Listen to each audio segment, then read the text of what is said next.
ဂျပန်နိုင်ငံဟာဆယ်စုနှစ်ပေါင်းများစွာတင်ကျပ်ထားခဲ့တဲ့လက်နက်တင်ပို့မှုကန့်သတ်ချက်တွေကိုအင်္ဂါနေ့မှာပဲဖြေလျှော့ပေးလိုက်ပါတယ်။ဆိုလိုတာကတော့ဂျပန်ဟာသူနဲ့ကန်စစ်ဆိုင်ရာသဘောတူညီချက်အရယူထားတဲ့အမေရိကန်နဲ့ဗြိတိန်တို့အပါအဝင်နိုင်ငံပေါင်း18နိုင်ငံစီကိုတိုက်ခိုက်ရေးသုံးလက်နက်တွေပါရောင်းချခွင့်ရှိသွားတာဖြစ်ပါတယ်။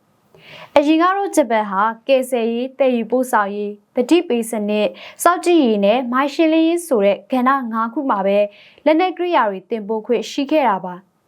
စစ်ပွဲဖြစ်နေတဲ့နိုင်ငံတွေကိုတော့လက်နက်မရောဘူးဆိုတဲ့မူဝါဒကိုဆက်လက်ထိန်းသိမ်းထားပြီးမြဲဂျပန်နဲ့ကာကွယ်ရေးစာချုပ်ချုပ်ထားတဲ့နိုင်ငံတွေအတွက်တော့အထူးအခြေအနေဖြစ်ချွင်းချက်ထားပြီးရောင်းချပေးသွားမှာဖြစ်ပါတယ်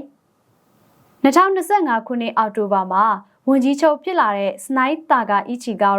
လုံခြုံရေးအခြေအနေတွေတင်းမာလာတဲ့ချိန်မှာဘယ်နိုင်ငံမှကိုငြိမ်းချမ်းရေးကိုတယောက်တည်းမကာကွယ်နိုင်တော့ဘူးလို့ဆိုပါတယ်။ဒါမဲ့လည်းဂျပန်ဟာငြိမ်းချမ်းရေးကိုမျက်နှိုးတဲ့နိုင်ငံအဖြစ်ဆက်ရှိနေအောင်ပါလို့လည်းသူမကပြောထားပါသေးတယ်။တရုတ်နိုင်ငံကတော့ဂျပန်ရဲ့လုပ်ရက်ဟာမစင်မချင်းစစ်ရေးအားချက်ထွင်မှုဖြစ်တယ်လို့ဆိုပြီးတော်တော်လေးစိုးရိမ်ကြောင်းနဲ့ဒါကိုပြပြင်းထန်ထန်ကက်ကွက်ကြောင်းပြောကြားလိုက်ပါတယ်။